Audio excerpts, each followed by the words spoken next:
Nick Confalone. I wonder what shows he wrote for. Oh, Celestia, another Johnny Test writer. You ain't gonna rock and roll no more. Yakety yak. Don't talk that. Hello, every pony. You know who I am, so let's talk about the episode Party Pooped.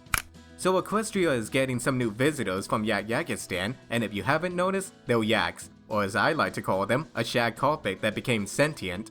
The main six are in charge of welcoming the Prince of Yakistan to Equestria, and Twilight hopes to make new friends instead of enemies. So with some exposition from Twilight, we find out that both Equestria and Yakistan haven't opened their borders to each other for 100 moons.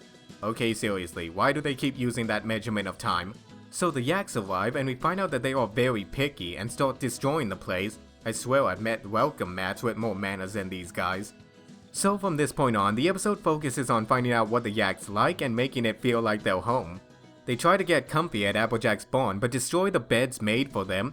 They try an animal show and almost killed Fluttershy's animals. Okay, what the hell is with these yaks? Rarity's boutique? Failed. Rainbow Dash's snow environment? Failed. Mrs. Cake's offering? Failed. And Spike's performance? Failed. Aw, one more fail and I would have gotten a free pie. So nothing satisfies these visitors and war is declared. Yeah, they got 4 alicorns on their side, good luck with that. The main six hope that the Yakistan theme party for them goes well and Pinkie Pie is in charge of it all, but is nowhere to be found. At this point, I realize this is actually a Pinkie Pie episode, which explains all the random moments here and there.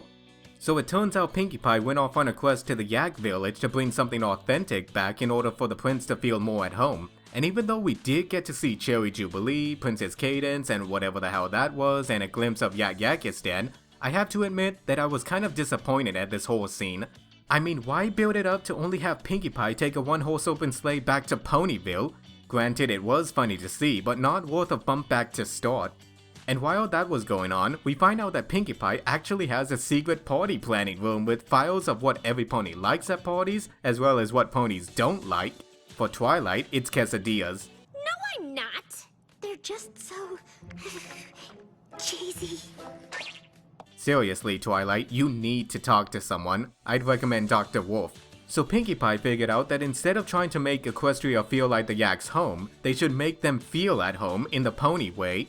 And while I do like the lesson at the end, I feel as though it would have had more of an impact if Pinkie Pie went to Yakistan and brought something back, but the Yaks still didn't feel at home and then Pinkie Pie figured out what they needed to do all along. So overall, I liked the episode as both a world building and Pinkie Pie episode, but I just felt that the pacing was a bit off, especially near the end of the episode. I'm not a fan of the Yaks because of their destructive behavior and what exactly makes them all high and mighty to begin with. For the Griffins, it's their pride, so what exactly makes the Yaks so special? Their stubbornness? Yeah, right. We didn't get much information on them, so as characters, they were poorly executed. Even though they were terrible in the episode, we at least got some hilarious visual gags with Gummy, the Beetle Ponies, and Pinkie Pie sliding up the slide. I'd give this episode an 8 out of 10 for now. This episode is the lesson 0 for Pinkie Pie and shows how much work and dedication she puts into the party she plans. So let me know what you all thought about the episode in the comments below. As always, I'm your cartoon and animation fanatic, and I watch them and you can too.